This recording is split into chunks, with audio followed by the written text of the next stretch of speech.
This news is funded by viewers like you. Please support our work at democracynow.org/give. This is Democracy Now!, democracynow.org. I'm Amy Goodman, as we now go across the pond to London, where we're joined by Faiza Shaheen, who's been blocked from running for the British Parliament in the general election by the Labour Party, which suspended her over her social media activity dating back to 2014 because she liked several posts, including those of former Labour Party leader Jeremy Corbyn, and another recent post about The Daily Show. It was a skit that featured The Daily Show's Jon Stewart. This was a skit from 2014 that contributed to her suspension from the Labour Party. We'll start tonight in the Middle East, where Israel... What? Israel isn't supposed to defend itself? Oh, yeah, if Mexico bombed Texas, will we exercise What other country is held to the same standard as Israel? People that want to destroy her terrorists? A 4,000 What's the matter year with you? It's the only democracy in the Middle East, you self-hating Jew? Dr. Faiza Shaheen was an MP candidate for the Chingford and Woodford Green seat in the northeast London, challenging incumbent Conservative Ian Duncan Smith. She was also the Labour Party parliamentary candidate for Chingford and Woodford Green in 2019 and teaches at the London School of Economics. Over the weekend, dozens of people gathered at the rally in support of her, where she said, quote, "I must be honest, after the way I've been treated, I don't think there's any way back for me into the Labour Party."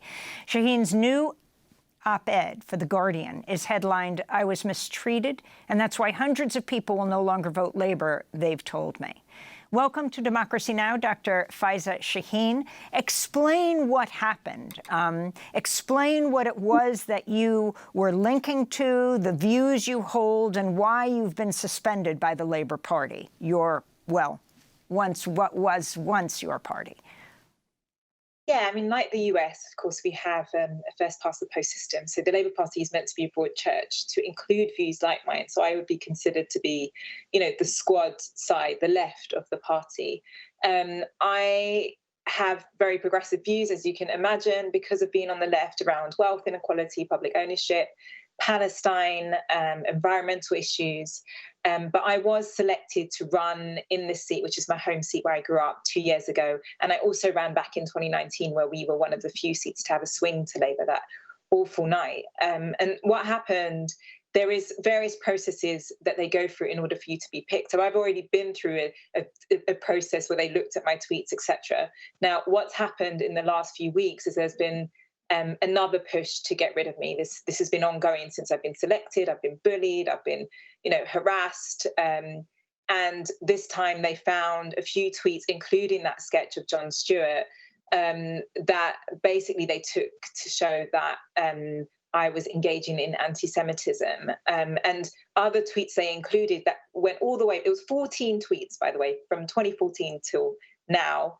And some of those tweets were, say, my friend running as a councillor for the Green Party before I'd even joined the Labour Party. Another one of the tweets was me talking about my experiences of Islamophobia within the Labour Party, which they said undermined the ability for the Labour Party to win elections. And so on those grounds, the process was horrible. And what happened was they started briefing the press before they even told me what was going on. But the final email I got from them said, the reason we're dropping you as a candidate is because you undermine our primary purpose to win elections.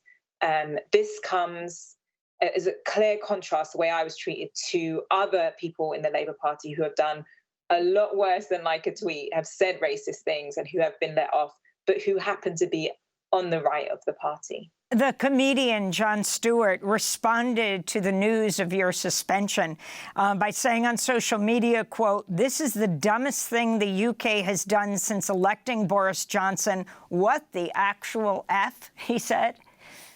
Yeah, I woke up to see that, and I really appreciate him tweeting that. But, there's the way it is here about issues of anti-Semitism is that a lot is conflated. So in that piece, for instance, in that tweet, there was something about the Israel lobby, which of course is a reality in the US, it's AIPAC.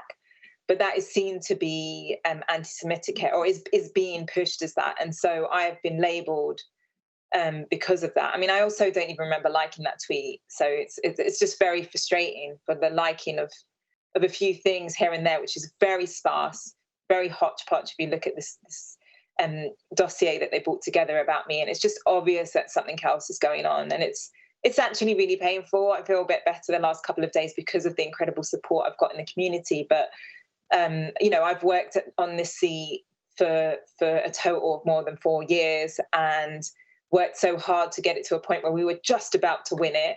And now they've taken that away. Within 24 hours, they had put in another candidate who doesn't know this area, comes from the other side of London. And the community is very, very angry. And I think it also sends us a message about the type of Labour government we're going to have, because they are going to win. They're going to win big. All the polling shows that. I'm really excited about getting rid of the Conservatives. We've had a terrible time here since they were elected in 2010. But what it shows us is that whereas before the Labour Party did have a broad church of voices, they have been systematically blocking and taking out anyone that they consider to be on the left. And a reminder that I'm not some radical. I'm not that interesting. I mean, I'm an academic at London School of Economics. I've worked with governments around the world on their economic policy. I've worked at NYU. And so it's quite shocking to people that I've been treated this way, especially as a new mum, especially as I've been working so hard and visibly working so hard to win for Labour. Faiza Shaheen, I wanted to also ask you about Diane Abbott, the first Black woman elected to Parliament in 1987 as an MP for Hackney North and Stoke Newington, has served in the Parliament for more than 30 years, historic figure. She was suspended from the Labour Party last year after writing a letter to The Observer saying Jewish and Irish people did not experience racism in the same way Black community members do. She apologized for the remarks. And then she had to take a course in fighting anti-Semitism, something like that, before she was she readmitted to the Labour Party and now once again running for the Parliament? Yeah, so this has been a terrible, just appalling behaviour. She is a political icon, first Black woman. She gets so much abuse.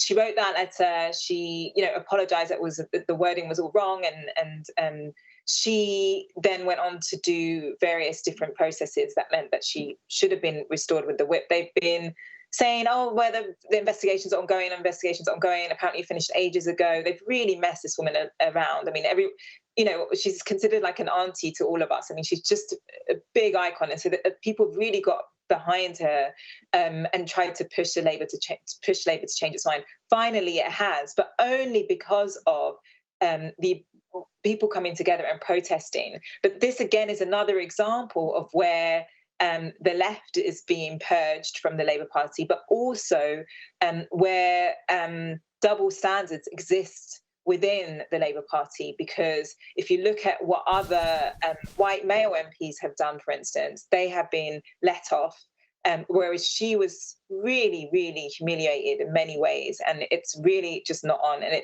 I think a lot of people here, and I talk about this in an article, the hundreds and hundreds of emails that I've got, that just saying, like, we're worried about this because what does it say about how Labour will be in government if it treats women of colour this way, and women on the left, and men as well, actually.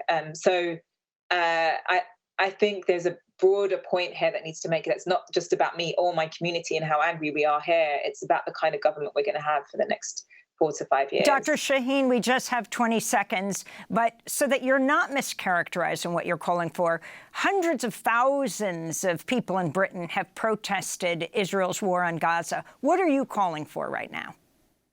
Yeah, I mean, a permanent ceasefire. We need to have a longer-term solution. I've been to so many protests over my lifetime.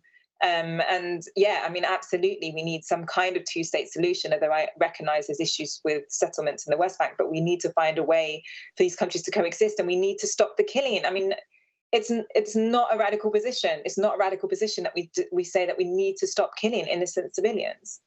Faiza Shaheen, I thank you so much for being with us. Blocked from running for Parliament in Britain's general election after the Labour Party suspended her over her social media activity, including her liking of a Jon Stewart skit on The Daily Show. We're going to link to your piece in The Guardian, headlined, "I was mistreated. That's why hundreds of people will no longer vote Labour," they've told me. Democracy Now! Is funded by viewers like you. Please give today at democracynow.org/give.